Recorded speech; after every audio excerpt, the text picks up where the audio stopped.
ফেসবুকে কিভাবে ব্যাংকের অ্যাকাউন্ট সেট করবে আজকে তোমাদের সেইটাই দেখাবো। তো তার আগে বলছি অনেকগুলো স্টেপ আছে, ভিডিওটা যেন হারিয়ে না যায়, ভিডিওটা শেয়ার দিয়ে রাখো, পরে যেন দেখে দেখে করতে পারো।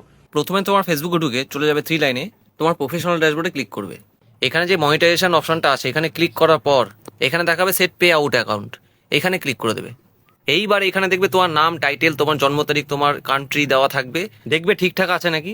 যদি ঠিকঠাক না থাকে তাহলে ঠিক করে নিয়ে নেক্সট করে দেবে। এইবার এখানে বিজনেস টাইপটাকে ক্লিক করে এটাকে ইন্ডিভিজুয়াল করে দেবে, এবার নেক্সট করে দেবে। এবার এখানে তোমার অ্যাড্রেস, তোমার সিটি, তোমার স্টেট, তোমার গেছে পিনকোড, তোমার গেছে ফোন নাম্বার, তোমার ইমেল, এইখানে তোমার প্যান কার্ড নাম্বারও দিতে হবে। আমি প্যান কার্ড নাম্বার দিয়ে রেখেছি। এগুলো সব তথ্যগুলো দেওয়ার পর এইখানে টিক দিয়ে নেক্সট করে দেবে। এবার এখানে ব্যাংক ট্রান্সফার সিলেক্ট করবে।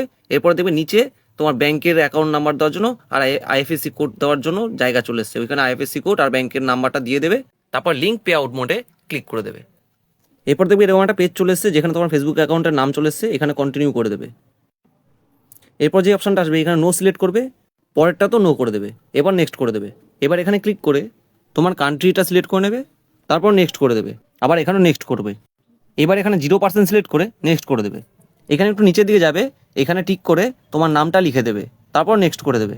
এখানে নিচে দেখবে সাবমিট বলে অপশন আছে, সাবমিট করে দেবে। এরপর এখানে নিচে স্ক্রল করে ডান করে দেবে। বাস তোমার কাজ শেষ, তোমার পে আউট অ্যাকাউন্ট রেডি।